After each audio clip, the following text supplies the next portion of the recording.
Bayan, tuwing Lunes, alas 3 hanggang alas 4 ng hapon. Kasama sina Norman Dequia, Senator Risa Ontiveros, at Attorney Chel Diokno. Oras ng Bayan, dito sa Veritas 846, ang radyo ng simbahan. Oras ng Bayan. Isang mapagpalang araw mga kapanalig Luzon, Visayas at Mindanao sa ating mga kapanalig na overseas Filipino workers sa iba't ibang dako ng daigdig. Araw pa ng Lunes, oras ng bayan at patuloy po natin pakikinggan. Welcome sa ating programa kung saan boses ng masa ang bida. At syempre ako po ang inyong kapanalig Norman Dequia at kasama ko po ngayong hapon ito ang aking partner, ang boses ng katarungan. Ang paborito nating attorney sa TikTok, syempre Attorney Chel Diokno. Magandang hapon, partner Norman at mga kapanalig. At samahan niyo po kami sa linggo natin talakayan at pagtutulungan dito sa Oras ng Bayan! At syempre, kumusta po kayo, Attorney Chel? Nung mga nakaraang araw, nasundan ko yung mga TikTok vlogs mo. Ay, napakarami po ninyong pinuntahan at mga binibisitang lugar. Naku, sobrang init at pati ang panahon, napakainit din ang weather natin ngayon. Aba, kaya dapat sa ating mga kapanaligan na nakikinig sa atin sa ating 846 sa taripihitan ng inyong mga radyo. Magandang hapon sa inyo. Sa mga nakaantabay sa ating Signal Cable Channel 313 at nanonood sa ating DZRV 846 live streaming at sa ating Veritas PH YouTube channel. At syempre sa mga nakaantabay sa ating Veritas TV sa Sky Cable Channel 211. Standby lamang po kayo mga kapanalig sapagkat napakarami nating dapat na pag-usapan sa araw na ito. At syempre mga usaping batas na ipapaliwanag po sa atin ni Attorney Chel. Minus Senator Risa lang po tayo at busy senadora ngayon. Pero may mga makakasama po tayo mamaya-maya lamang, attorney. Kaya mga kapanalig, antabay lamang po sapagkat narito na ang ating mga maiinit na usapin sa mga nakalipas na araw. Alam mo, attorney, talagang sobrang init talaga ng panahon ngayon. Sapagkat ang matinding naranasan init ngayon, attorney, ngayong summer, sinabayan pa yan ng El Nino. Yun na nga. Aba, naman talaga. So, kaya nakakaawa rin talaga. Dahil nga sa mataas na heat index, di ba? Pati ang DepEd ay napilitan na i-suspend ang klase ng mahigit 4,000 na paaralan. At sila ay nagpatupad ng yung tinatawag natin na online at asynchronous learning. Yes, Para no? naman ay makaiwas ang mga mag-aaral natin sa sobrang init. Katulad na lamang dyan sa Giwan Eastern Samar, sa Catarman Northern Samar, sa Dubangas sa Iloilo, sa Pili Camarines Sur, at sa Aparis sa Cagayan. At kanina sa ating balita bago tayo mag-start, attorney, binanggit yung mga lugar na matataas na ng heat index na umabot ng 44. Oh, grabe. Nako, talaga naman. Kung kayo po ang nasa mga lugar na yan, talagang mag-ingat, no, sa posibleng maging epekto nito. At hindi lang yon, ang sabi ng Pag-asa, darating pa ang init sa mga susunod na mga linggo at buwan. Kaya dapat ingat-ingat tayong lahat at sana rin mabigyan ng sapat na atensyon ng ating pamahalaan itong problema sa init. Yan, no? At syempre, pag usaping init, matutuyo ang mga dam. Ang dam, ang source po natin ng tubig. Kaya kailangan talaga nating magtipid ng tubig, no? Dapat may sapat na tubig, lalo na sa irigasyon. Kasi pag natuyo ang mga dam, walang irigasyon, walang makakain, walang kita, walang ani ang mga magsasaka. At hindi lang yon, sa mga mag-aaral naman natin ay kailangan na maging maplano ng ating Department of Education kung paano yung mga darating na buwan dahil summer tayo ngayon at paano rin anong gagawin nila sa mga susunod na taon. Kasi alam naman natin, itong climate change ay tuloy-tuloy yung mga matitinding init na ganito. Talagang napakatindi ng epekto niyan, no? At syempre, mula naman sa init ng panahon, attorney, mainit din pinag-uusapan yung sunod-sunod naman ng mga hacking incidents, no? Sinabi nga ng Department of Information and Communications Technology na naapektuhan ng cyber attack ang system ng Department of Science and Technology. At hindi lang first time yan. Naku, nakailang beses na tayong naging biktima ng mga cyber attack na yan. At dito sa pinaka-recent attack, mukhang sabi daw ay 2 terabytes Wow. ang data na nakuha. Isipin mo Kaano kung karami? Naku. At hanggang ngayon, wala pa rin tayong announcement kung ano mismo yung nahack. Mhm. Kasi dapat alam natin, kalimbawa kung ating personal data yan, Yes. dapat gagawa tayo ng mga hakbang para maprotektahan yun. Siyempre, parang compromise yung ating personal data, no? Lalo sa online na talagang hindi mo mapipigil at makokontrol kung saan mapupunta yung mga data na yon, no? So, hindi lang itong Department of Science and Technology, yung PhilHealth, marami na biktima nito, marami attorney, na. ano?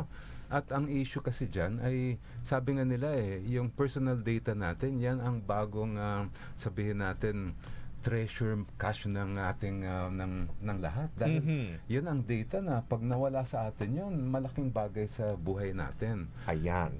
No, Kaya- talagang ano kaya ang pwede pa nilang gawin, no, para Ay, mas nako. mapa-secure pa ang mga data ng bawat Pilipino. Unang-una sa tingin ko dapat maging transparent ang ating pamahalaan. Ayan. Tuwing may data breach, agad-agad nilang paipaalam sa ating lahat kung ano bang nangyari at kung anong gagawin nilang hakbang para hindi na maulit yon. Mhm. At second, syempre, dapat maging mahigpit ang cybersecurity natin. Ayan, no? Mga kapanalig ha, kung kayo po yung nakikinig at may mga suggestion o mga mensahe po kayo dito sa ating mga pinag-uusapan, pwede po kayong sumali. Mag-text lamang po sa ating text line 0918-837-4827. Mag-comment live sa ating Facebook streaming para mabasa po natin at maibahagi sa ating mga nakikinig sa atin ngayon. At syempre, kung may mga katanungan po kayong digal, handang-handa po si Attorney Chel para magbigay ng kanyang mga insights din po, no, para sa inyong katanungan. At dito naman, recent lang ito, attorney, yung nangyaring malakas na lindol Ay, sa Taiwan. Naku naman, talagang nakababahala sapagkat dahil yan ay sa Taiwan, pero naramdaman yan sa ibang lugar sa Pilipinas. Lalo na in northern part, yung mga nakaharap sa Taiwan, no? Yung halimbawa Batanes, Oo. yung mga northern part, Isabela, sa Cagayan, talagang napakalakas ng lindol. At sabi nga doon sa balita, attorney, after 25 years, ito yung muli naramdaman ang malakas na lindol kung saan mahigit 10 yung mga namatay na mga tao at almost 1,000 yung mga injured, no? Talagang nakababahala kung ito ay mangyari. At meron din atang 3 Pilipino na nasaktan din doon. Yan. At yan ang isa kong tanong sa inyo, Norman. Mhm. Paano kaya kung mangyari dito sa Pilipinas yung ganong katinding earthquake, lalo na sa mga syudad natin? Lalo ngayon, attorney, at mga kapanalig, binabantayan po ngayon yung sinasabing the big one. Yes. naku. Gaano ba tayo kahanda doon? Lalo na yung ating mga ahensya ng gobyerno na talagang nangangasiwa tungkol dito po, ano? At syempre sa mga kapanalig natin, kayo ba mga kapanalig na nakikinig at nanonood sa atin, gaano po kayo kahanda kung may mga ganitong klaseng lindol, kalakas na lindol ang mangyayari sa atin? Alam mo, Norman, may isang legal issue na related dyan. Kasi meron tayong National Building Code. Iyon. Yung National Building Code, yan ang nagsasabi kung ano yung mga safety regulations dapat na mga gusali natin. Yan. Pero matagal na yan hindi na-update. Ang alam ko, may pending bills yan sa ating Kongreso, pero hindi pa yata na isa sa batas. Sana matapos agad yan para ma-update din yung safety natin sa mga buildings. Yung mga kapanalig, yung mga bahay ba ninyo na tinitirhan, yung mga opisina ba ninyo na pinapasukan, ay safety ba yan sa mga ganitong uri ng malalakas na pagyanig? Yan po ang dapat nating malaman. Kasi, syempre, ito ay usapin ng buhay na rin to, attorney. Ano? Napakahalaga na malaman na matiyak nating safety tayo. At syempre, sa Taiwan, lipat tayo dito sa West Philippines. Ito na naman tayo. West Philippine Sea na naman tayo, attorney. Nangyari naman, nangaharas at tumitindi yung pa-harassment, Hindi lang bastang pangaharang, kundi may nabangga na at may mga nasugatan na sa ating mga talaga Philippine Coast Guard, attorney. Mukhang hindi lang ang panahon ang umiinit ngayon. Pati yung mga harassment at pambubuli ng China sa West Philippine Sea ay tumitindi rin. Ay, talaga At sana ang naman. maging pushback natin ay mas matindi pa. Kasi ang kailangan talaga natin ay makuha din natin yung mga kapitbahay natin dito sa ASEAN na sabay-sabay natin ipaabot sa buong mundo na dapat pag-usapan at maayos yung problemang ganito na hindi dadaan sa ganyan, sa pambubuli, pangaharas. Ayan, no? Napakaganda na pag-usapan yan sapagkat para aware tayo mga Pilipino, atin ang West Philippine Sea. At Ang nakadagdag pa sa gulo nito, attorney, merong lumalabas na yung gentleman's agreement pa? Ano ba yung pinag-uusapan nila doon? Gentleman's agreement daw, pero lihim naman at hindi rin natin pa alam kung ano ba talaga yung nilalaman nun. Yan. Ang tingin ko dapat igiit natin yung mismong desisyon ng arbitral tribunal na Yan. kinilala talaga yung karapatan natin sa West Philippine Sea. Dahil yun ay malinaw na Oo. talagang atin sa Atin Pilipinas, talaga yan. ang West Philippine Sea.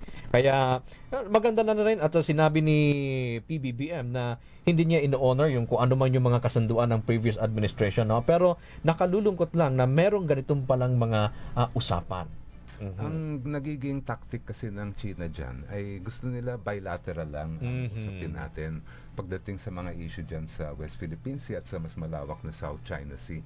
Pero ang tingin ko, luging-lugi tayo doon dahil ang laki-laki ng bansa ng China, Mhm. ng Pilipinas. At the same time, kung magsama-sama naman tayo sa mga kapitbahay natin na bansa, mas may bargaining power tayo sa China. Yan, no? At ang maganda na merong pagtutulungan talaga. Kaya mga kapanalig sa mga pinag-uusapan natin mga hot topics natin mga nagdaang araw, may komento pa kayo, question, mag-text lang po 0918-837-4827. At ngayon namang linggo, attorney, ang magandang pag-uusapan naman natin, yung araw ng kagitingan. Pinahahalagahan pa ba ito ng isang Pilipino? Alam mo Norman, tamang-tama. Last week, nasa Mariveles, Bataan ako. Wow! At tamang-tama yung napuntahan namin na parang workshop doon Mhm. sa may municipal hall. Katabi niya yung kilometer zero ng Wow! Death March. Di ba? Kaya natin ginugutin tayo yung araw ng kagitingan. dahil sa Fall of Bataan at sa Fall of Corregidor. At mismo nakita ko, sabi ko dito pala nagsimula yung nangyari ng Death March na nung bata pa ako naririnig ko sa mga tiyuhin ko yun yung mga nangyari nung panahon ng World War II. Yan. Bukas po yan, araw ng kagitingan. At saka yung April 5 hanggang 12 naman, attorney, pinagdiriwang po natin yung Philippine Veterans Week. At alam po natin yung mga veterano nating mga ninuno, mga lolo, ay talagang napakalaki ng kanilang ginampanan sa ating bansa nung mga nakaraang lipas na panahon. Kaya minarapat nga natin na yan ang gawing sentro ng topic ngayong araw na ito. Dahil siyempre, kailangan na bigyan natin ng sapat na pagpupugay ang ating mga lumaban para sa Pilipinas. No? Kaya mga kapanalig, standby lamang po sapagkat meron pa tayong mga makakasama at mga bisita po mamaya sa ating programa para talakayin po natin ang araw ng kaginitingan. Gaano ba ito kahalaga? Ikaw kapanalig na nakikinig ngayon, gaano pa kahalaga sa iyo ang araw ng kagitingan? Huwag naman sana na hinahabol niyo ito dahil ay double pay? Oras ng Bayan. Summer na kapanalig. Narito ang dapat gawin upang maiwasan ang heat stroke. Limitahan ang mahabang oras ng pagbibilad sa araw mula alas 10 na umaga hanggang alas 3 ng hapon. Uminom na maraming tubig. Iwasan ng tsaa, kape, soda at alak. Magsuot ng long sleeves, sombrero, payo o mga pananggalang sa sikat ng araw kung lalabas ng bahay. Mag-enjoy ngayong summer kapanalig. Ngunit mag-ingat para hindi magkasakit. Isang paalala mula sa inyong kapanalig na himpilan, Veritas 846, ang radyo ng simbahan. Heto na yung in-order ko online. Naku, sira. Maibalik nga. Sorry, no video, no refund. Defective ang item, pero no video, no refund or exchange daw. Iligan yan. Ayon sa DTI, ang ganitong policy ay itinuturing na deceptive, unfair, and unconscionable sales acts or practices. At sa Consumer Act, ipinagbabawal din ito. Ang maaaring parusa, multa hanggang 10,000 pesos o imprisonment hanggang 1 year o pareho upon the discretion of the court. So alam nyo na kung defective ang product, karapatan ng buyer ang refund o exchange. Kahit walang video, share this sa mga kakilala. And that's your legal life hack. Follow for more. Oras ng Bayan. Ang ganda ng mga life hacks na itinuturo ni Attorney Chel sa atin Usong-usong yan. Mahilig. Sa mga mahilig mag-check out dyan Yan, may karapatan kayong lahat sa mga binibili niyong produkto. At syempre, attorney, kanina ay sinasabi natin kung mahalaga pa ba, lalo na sa ating kabataan, yung araw ng kagitingan. Syempre, para mas matalakay pa po yun natin, attorney, may mga kasama po tayo ngayong hapon. Dito sa ating studio live po ay narito si Attorney Yong Bantolo, na isa po sa mga isang abogado at dating student leader, no? At syempre sa Zoom naman kasama po natin, sino ba itong kasama natin? Sa Zoom si Noray. Wala pa si Noray. Ang kasama po natin si Fran J. Metante naman, nasa Zoom, isang working student at isang Air Force reservist. Wow! Nakatanggap siya ng Military Merit Medal at Military Civic Action Medal. Ang ganda ng mga guest natin, attorney, ha? So, simulan na natin, attorney. Ang kasama po natin dito ngayon, si Attorney Yong. Nandito kasama, kapiling po natin sa ating studio sa hapong ito. Pakilala muna natin si Attorney Yong sa mga kapanalig. Siya ay kabilang sa top 10 passers ng Philippine Military Academy Entrance Exam noong 2014. Wow! Pero nagpasa siya na maging abogado. At ngayon ay associate lawyer siya ng Yorak Law Firm. Maraming salamat, Attorney Yong, sa inyong pagdalo. Yan. Welcome po, Attorney Yong, sa ating programa Oras ng Bayan. At alam ko, napakarami po ninyong maibahagi bilang dating student leader at syempre, passers din ng Philippine Military Academy. Grabe. Anong experience ito, attorney, no? Kakaiba. So, kumusta, Attorney Yong? Hello po. Salamat po sa pag-imbita at magandang hapon po sa lahat po ng taga-subaybay. Kumusta yung experience na bilang kayo po ay isang dating student leader at passers din po ng Philippine Military Academy? Hindi basta-basta exam ito, attorney. Hirap na entrance exam yun. Nung nag-a-apply po ako sa PMA, doon ko po na laman na marami nga po talagang mga Pilipino ang gusto pong magbigay ng yung serbisyo po para po sa bayan. So marami po ako nakilala, mga na-befriend nga po na mga naging sundalo po at ngayon po mga officers po sila ng armed forces natin. Doon ko po nalaman yung busilak po talaga, yung pure po talaga na desire to serve others. Sa kanila ko po nalaman. Paano mo naisip na mag-a-apply ako sa Philippine Military Academy? Siguro po similar din po siya sa nakararami sa amin nung mga nag-a-apply po na impluwensyahan po kami nung mga kamag-anak namin o nung mga kakilala po namin na mga opisyal po. In my case naman po, heavily inspired po ako nung tatay ko nga po na si retired General Allen Bantolo po. Nabigyan niya po ako ng isang comfortable life. So parang ako, very grateful ako noon sa PMA as an institution na kaya ako na-enjoy yung buhay na ito dahil sa binigay nitong mga opportunities po sa aking ama. So, ginusto ko rin po na ibigay po yung buhay ko sa public service in the military. Pero, yun nga po, I ended up pursuing po the civilian life instead as a lawyer po. But nonetheless, I think yung blood, yung dugo ng pagiging sundalo, yung pagmamahal lalo na sa ating inang bayan ay ramdam na ramdam ko sa inyo. Opo. No, kahit na siya ay nasa law practice na attorney, no, yung kanyang pagmamahal sa bayan ay naroon pa rin, no, at ang kanyang pagserbisyo. At dito naman, attorney, kasama rin natin sa Zoom, no, batiin po natin si Fran J. Metante. Siya po ay isang working student at Air Force Reservist. Napakaganda ng mga background ng mga kasama natin, attorney. Magandang hapon, Fran J. Good afternoon po, sir.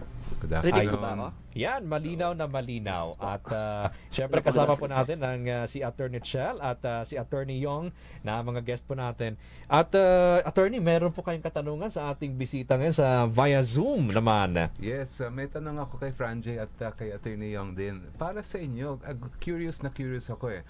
Ano yung nakikita niyong significance ng araw ng kagitingan? Siguro simulan natin kay Franjay.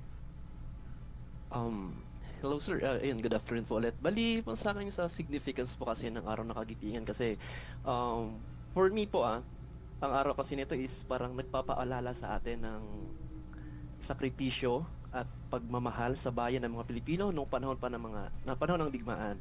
As well, syempre at yung mga pagkakataon ng mga pagbibigay pugay sa pagpapakilala sa kanila ho. How about Yun you, po, sir. Panyera? Parehas lang naman po parehas lang naman po na yung ginugunita ko po sa araw na ito ay yung mga sakripisyo nga po nung mga tao nung panahon nga po ng digmaan. Pero aside po doon sa mga war veterans po, iniisip ko din naman po yung mga prisoners of war at that time. Lalo't lalo na po yung mga comfort women, yung mga malaya lola, na hanggang ngayon po ay hindi pa rin po nakakakuha ng hustisya. Ako, napakaganda na sharing lang. Ang maganda dito, attorney, no, yung sinasabi ng sakripisyo at pagmamahal. No, sa kaakibat ng araw ng kagitingan, ginugunitan nila yung sakripisyo at pagmamahal ng mga ninuno para sa bayan. At yun yung isang maganda rin nabanggit ninyo, Attorney Yong, yung meron pa rin mga nangyari nung panahon pa ng World War II na hanggang ngayon ay hindi pa rin nakikita yung hustisya. At ako, student ako ng history, matagal ko na rin gustong malaman kung ano nangyari sa bayan natin, no? Pero kung minsan pag nagbabasa ako ng mga kwento, ay ano rin, masakit din sa kalooban din natin yung mga nangyari noon, ano? Kaya I think part of the reason na naging lawyer tayo ay para maigit natin kung ano yung makatarungan. Opo. Ito naman, attorney, para kay Attorney Yong at Fran J, ano yung, o paano natin maisabuhay yung kahalagaan at kahulugan ng pagdiriwang? Lalo na, paano natin ito mai-impart, no, doon sa mga kapwa nating kabataan at sa mga susunod pang henerasyon?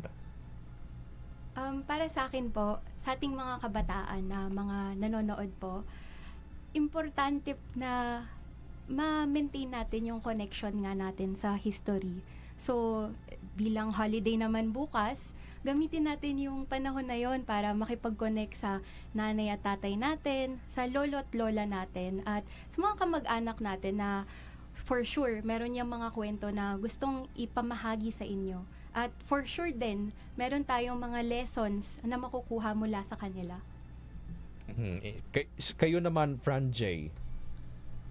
Sa akin, sir, siguro, yung pagpapahalaga din talaga siguro ng kalayaan that time, at ngayon din, yung pagpapakita ng malasakit din sa bayan.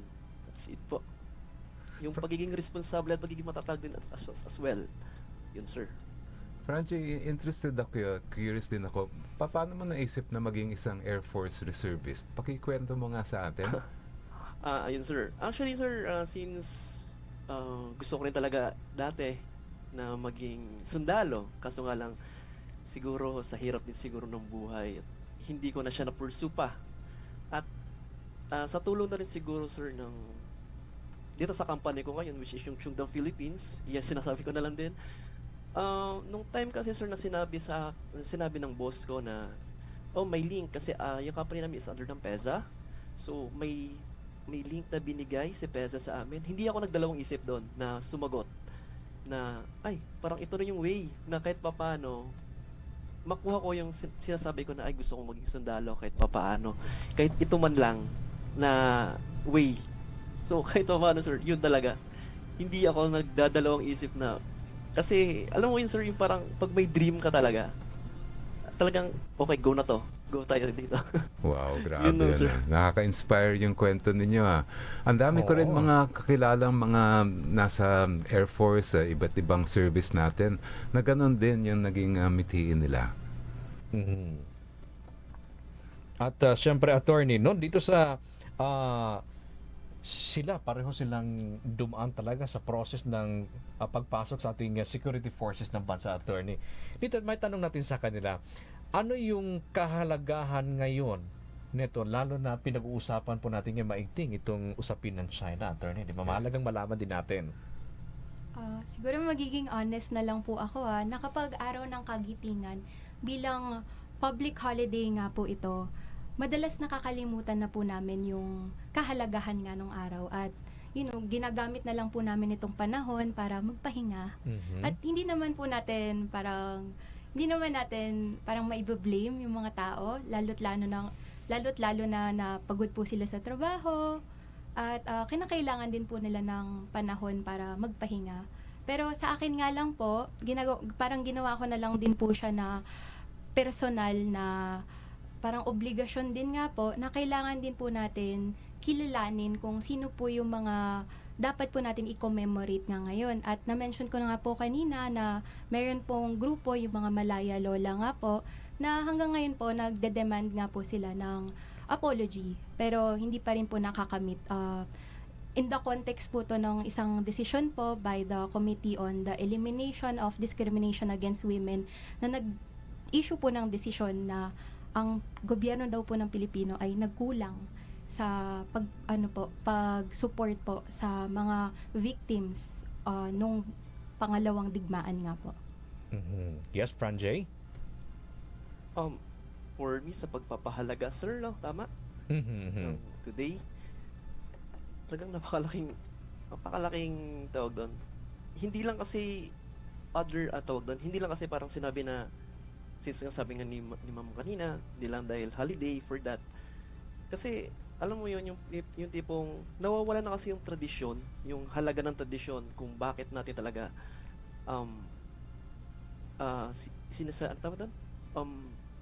inaalala yung araw na to. So, dahil nga rin siguro sa mga modernisasyon na rin at mga pagbabago sa edukasyon ng sistema sa mga yan, parang nawawala na yung essence. So, dapat talaga, if ever man, maglaan siguro talaga sa edukasyon about that, sir, for me. Yung parang essence, para hindi mawala yung araw ng kagitingan na hindi lang kasi holiday siya, ganyan. Yes po. Yan, ako, edukasyon. Oo. Yan. Yun talaga, attorney, ang mahalaga, no? May edukasyon para tuloy-tuloy sa mga susunod na henerasyon yung aral kung anong meron ang araw ng kagitingan. So, bago pa tayo magpaalam sa ating mga bisita, attorney, hingan po natin sila ng mensahe naman, no? Sa ipagdiriwang po natin na araw ng kagitingan. Yes, Attorney Yong. So, yun nga po, nabanggit ka na po kanina na maganda po na gamitin po natin tong opportunity nga po para bumalik po sa ating kasaysayan at try to connect with your family po, with your lolos and lola. And at the same time po, since yun nga po, hindi naman po lahat ng tao ay may opportunity para pumunta ng Bataan. Para nga po malaman kung bakit po nagkaroon ng Death March o ano po nangyari sa Fall of Bataan. So gamitin na lang po natin tong period para magbasa nga lang po ulit. Madami naman pong online resources dyan. Ayan po, yung TikTok nga po ni Attorney Chel. Ang dami po dating nalalaman about mga laws. Subukan din po natin mag-follow na mga educational Facebook pages para during downtimes po natin, mag-a-appear na lang po yung mga information. So, ni-recommend ko po na i-follow nyo po yung Malaya Lolas.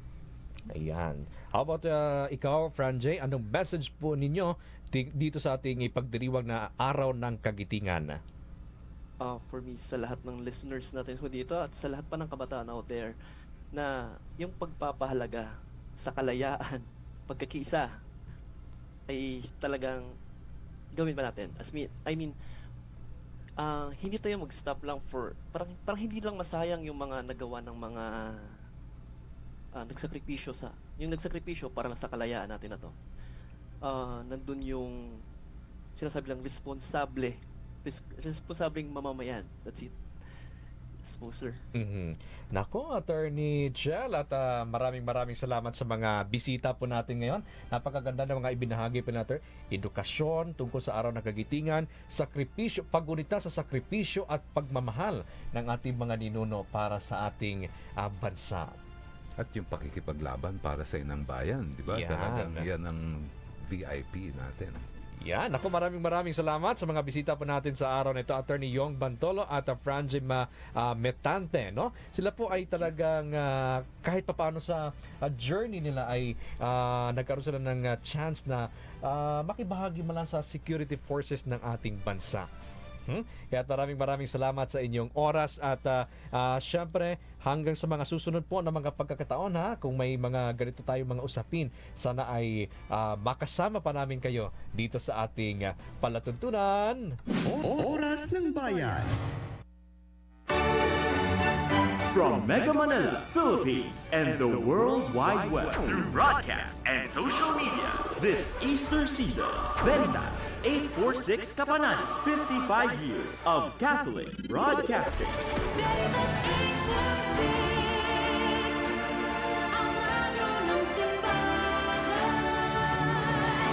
Member, Catholic Media Network and kapisanan ng mga broadcaster ng Pilipinas. Kapanalig oras sa buong kapuluan Philippine Standard Time, alas 3:36 ng hapon. Veritas Patrol! Samantala, paraanin po natin isang report. Economy of Francesco Movement muling umapela na isulong ang kapayapaan. Detalye hatid sa atin, Jeremiah Figueroa. Maraming salamat, Norman. Muling umapilang Economy of Francesco Movement sa buong daigdig na paigtingin ang pagsusulong ng kapayapaan.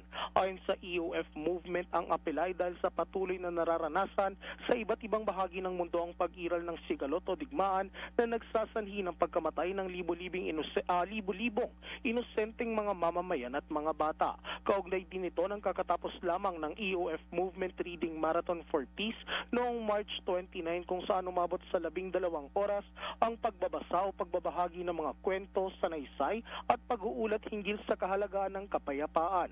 Ang mensahe din ay kasabay ng pagpaparating ng pakikiramay at kalungkutan ng mga bumubuo ng EOF movement sa mga naiwang pamilya ng 2 EOF Community for Peace participant sa San Jose de Apartado sa Colombia. Sa tala namatay sila na Yeli Sepulveda na 30 taong gulang at si Edison David na 15 taong gulang matapos maipit sa barilan ng mga armadong grupo sa Esperanza Village sa lugar.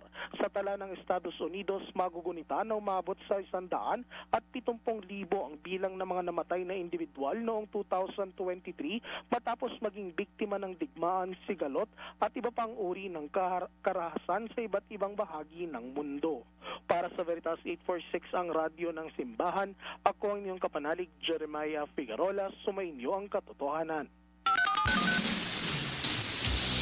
Veritas Patrol! Oras ng Bayan. At nagpapatuloy po tayo mga kapanalig sa ating oras ng bayan. Oy, well noted po Brother Luis Santos ng Chapel of the Eucharistic Lord ng SM Mega Mall. Maraming salamat po sa inyong pakikinig sa ating palatuntunan at binabati po natin, attorney, ang mga nakatabay sa ating Facebook page, si Emily Avignon, si Warren Gubangan, si Ninita Carpio, Benedict Senior Paglinawan, at syempre si Ethan Dalbo at Hyacinth Tiffany Hunco. Tina Prior, maraming salamat po sa inyo, sa inyong pag-antabay at attorney. Napakaganda ng mga sharing ng unang mga guest po natin. No? At dahil dyan, ay ipagpatuloy po natin ito sapagkat meron pa tayong isang bisita pa, attorney. Sino nga ba yung bisita natin ngayong hapon? Sa ating Boses ng Bayan kung saan kukunin naman natin ang panig ng iba pang sektor ng ating lipunan tungkol sa paksa po natin pinag-uusapan ang Araw ng Kagitingan. Kasama natin ngayon ay isa pang attorney, si Attorney Ron Esquivel, isang practicing lawyer at public servant. Siya ay incumbent municipal councilor ng Nagcarlan, Laguna under KANP, Katipunan ng Nagkakaisang Pilipino. At nais din niyang paglingkuran ang bansa bilang Philippine Air Force Reservist. Wow! Welcome po sa ating programa Oras ng Bayan, Attorney Ron Esquivel. Thank you, Attorney. Yes, Attorney Ron, magandang hapon. Hello, Attorney Ron. Yes, Attorney Ron, magandang hapon. Afternoon po. Ayan. Yes. Yan, good afternoon at welcome po sa ating programa Oras ng Bayan. Kasama po si Attorney Chel at ako po ang inyong kapanalig Norman Diquia rin. Ako mauna sa inyo, Attorney Ron, ha? May tanong po ako. Simulan na natin yung ating diskusyon ngayon. Sa inyo po, ano ang kahalagahan ng Araw ng Kagitingan? Actually, okay. Go ahead. Yun po.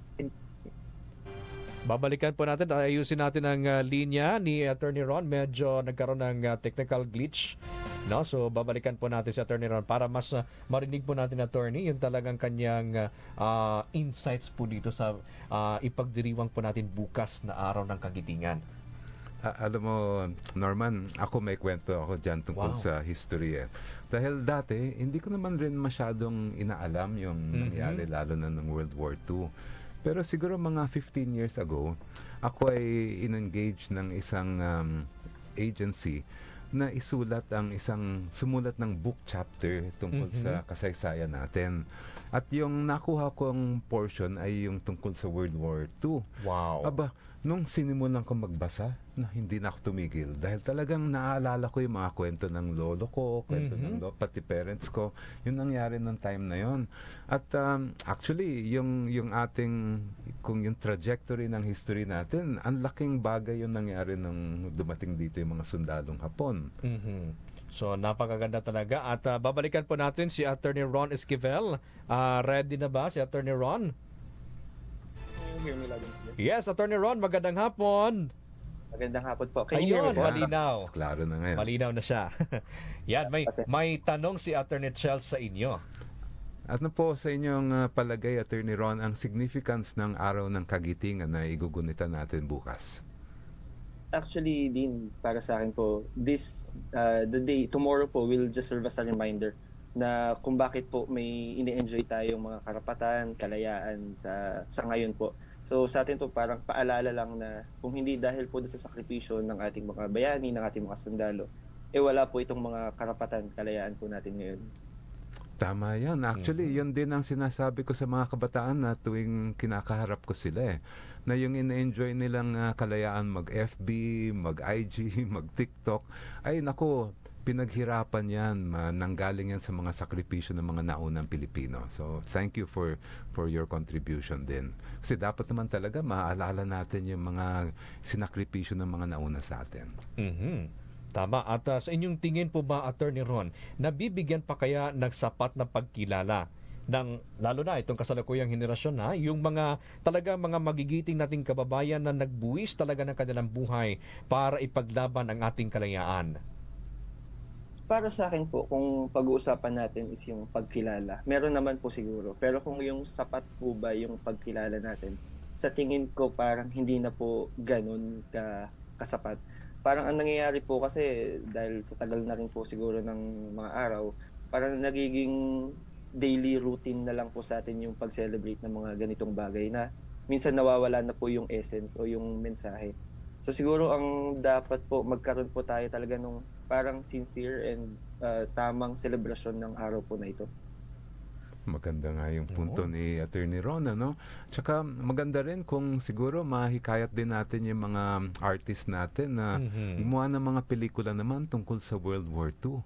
Kasi meron na tayo nung Spanish time, di ba? Oo. Nandun yung Gombursa, nandiyan yung Siyempre. General Kasama Luna. po natin ngayon si Direk Pepe. Ha? Yes. Sila yung mga nasa likod ng tagumpay ng Gumbursa.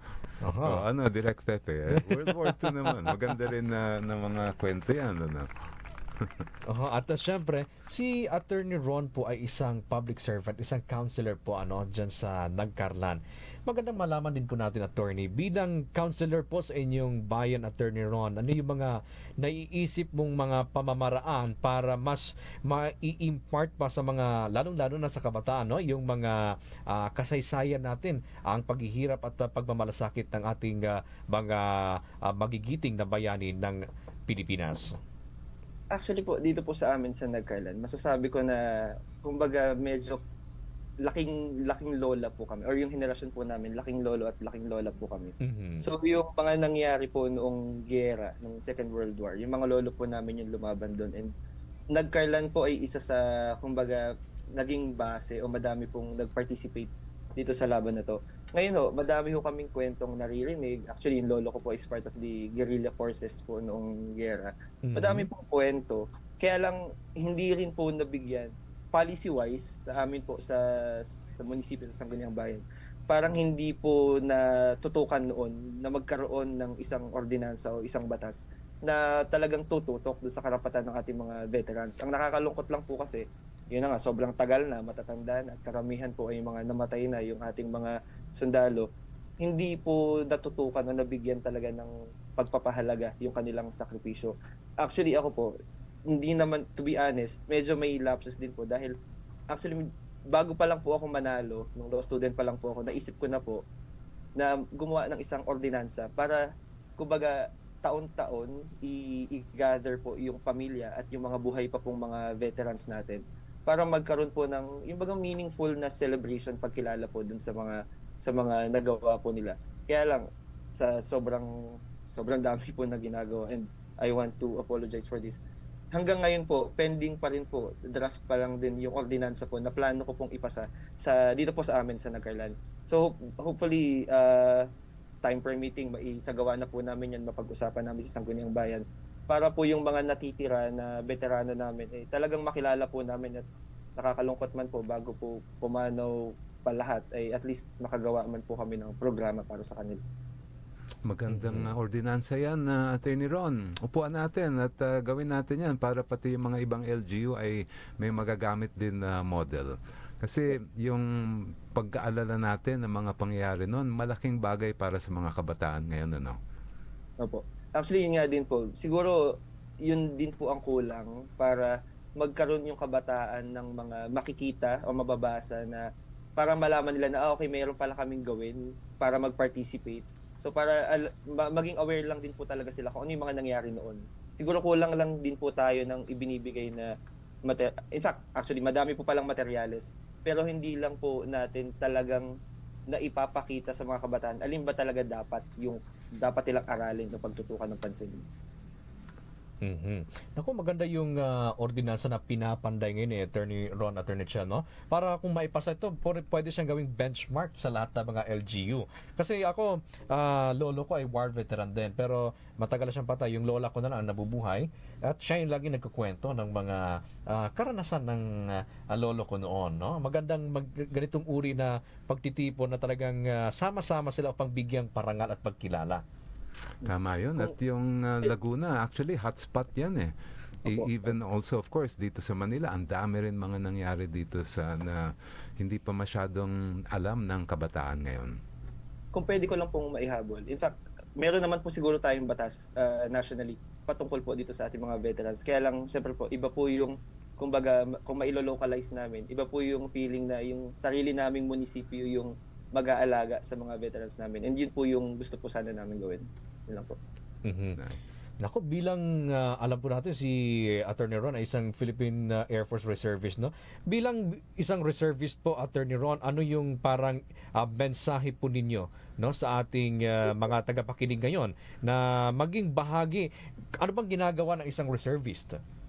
Sa ngayon po, sa amin sa Philippine Air Force Reserve, yung mga community service po ang ginagawa namin, mga civil military operations po. Tumutulong po kami, yung mga may kailangan, brigada eskwela, mga medical missions, etc. Although, sabihin naman ho natin na hindi ganun directly patungkol sa mga nangyayari ngayon sa ating bansa. Sabi nga po nila, it's better to be a warrior in a garden than a gardener in a war. So kumbaga, kami naman po, gusto naming makadagdag, makatulong sa ating puwersa, sa ating pong militar. Dahil alam naman po natin, hindi rin kakayan po ng ating mga organic force ang lahat ng mga gagawin upang protektahan po ang ating bansa, ang soberanya ng ating bansa. Kaya kami po bilang mga reservist, kung ano po yung maitutulong namin sa aming libreng oras, makatulong, makadagdag po sa puwersa ng ating militar. At siguro po, ang mensahe po sa ating mga kababayan, kung may spare time po tayo at kung talagang gusto nating ipakita na pagmamahal sa bayan at magsilbi sa ating bayan, magandang programa po na sumali tayo sa mga basic citizen military training na isinasagawa po ng ating militar. At nang sa gayon din po, makatulong tayo, lalo na ngayon na may mga ganitong hot national issues na makakatulong po ang bawat isa sa atin. Dako, napakaganda ng mensahe ni Attorney Ron, Attorney Chel, ano? Talagang kung baga sa mga nakikinig sa atin, talagang mai-ignite yung kanilang pagnanais na tumulong para sa ating bayan. Napakaraming paraan para mag-build tayo ng isang napakagandang Pilipinas, ano, and we welcome all efforts from all sectors really. Ang ganda nga nitong mga civic moves na ginagawa ng Philippine Air Force Reservice at iba't ibang mga reservists natin. So maraming salamat Attorney Ron sa inyong panahon na kayo po ay aming nakasama at kayo po ay nagbahagi ng inyong kwento, karanasan at mga ginagawa para mas mabigyang pagkilala pa ang ating mga magigiting na bayani, lalong-lalo na mga veterano nating Pilipino. Thank you for having me, Sir Norman, Attorney Chel. Thank you, Ron. Yan po mga kapanalig, si Attorney Ron Esquivel, isang abogado at public servant po. Lalo po dyan sa Nagcarlan, Laguna. Nakasama po natin sa pagpapatuloy po syempre ng ating Oras ng Bayan. Alam niyo ba, bawal ng mang-ticket ang enforcers ng mga local government units sa Metro Manila. Supreme Court na ang nag-utos nito sa isang kaso. Nagmula ito sa reklamo ng mga transport organizations. Nalitong-lito na sa dami ng nanghuhuli sa daan. Nandiyan ang LTO, mga LGUs at ang MMDA. Sagot ng korte sa MMDA law. MMDA ang may responsibilidad sa administrasyon ng traffic operations sa Metro Manila. At ito lang ang may kapangyarihang mag-administer ng single ticketing system, mag-impose ng multa at mag-confiscate ng driver's license unless i-deputize o bigyan nila ng otoridad ng iba. Ngayon, alam nyo na. Share nyo to sa ibang mga motorista. And that's your legal life hack. Follow for more.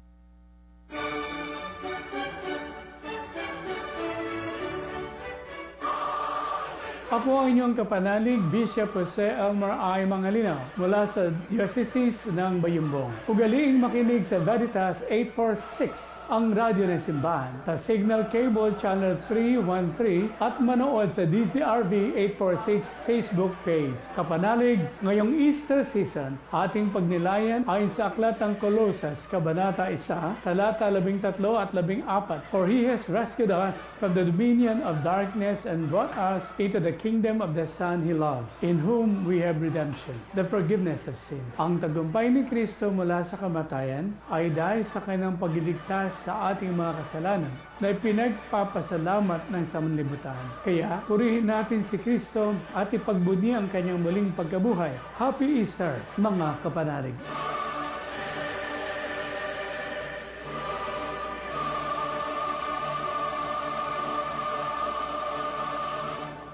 Mars, matindi ubo ni bunso ko. May hika naman si Junior. Nausog? Ipatawas natin. Mga Mars, para sa ubo at hika ng mga bata, Plemex for Kids. Ang Plemex for Kids ay gawa sa halamang lagundi. Tinutunaw at pinalalabas ang plema. Ginhawa para sa mga bata. Totoo, hindi chismis. Camille Pratsiambao po, nagtitiwala sa Plemex. Ang batang lagundi, Plemex! Vitex Segundo L is the generic name of Plemex for kids. If symptoms persist, consult your doctor. Mommies, agapan agad ang ubo at plemang nakabara. Pambatang lagundi, Plemex! Good news sa ating mga nakatatanda. Pasado na ang Improved Centenarian Law o RA 11982. Lahat ng Pilipino sa pag-abot ng 85, 90 at 95 years old makakatanggap ng 10,000 cash gift. At ang mga lolo at lola natin na aabot sa 100 years old, makakatanggap ng 100,000 cash gift at letter of felicitation mula sa President para i-congratulate ang kanilang longevity. Pwede itong i-claim within 1 year ng birthday. Ayon sa balita, kasalukuyan ng hinahanda ng National Commission of Senior Citizens ang implementing rules and regulations para dito. For more information, pwedeng i-contact ang NCSC dito. Malaking tulong talaga ito sa mga lolo't lola. Ang wish ko, mahaba at makabuluhang buhay para sa inyong lahat. And that's your legal life hack. Follow for more. Oras ng Bayan. At siyempre sa pagpapatuloy po nating palatuntunan ng Oras ng Bayan kay Antoinette Reyes, magandang hapon at kumakaway nating oras. Napakaganda ng ating pinag-uusapan ngayon, araw ng kaginitingan.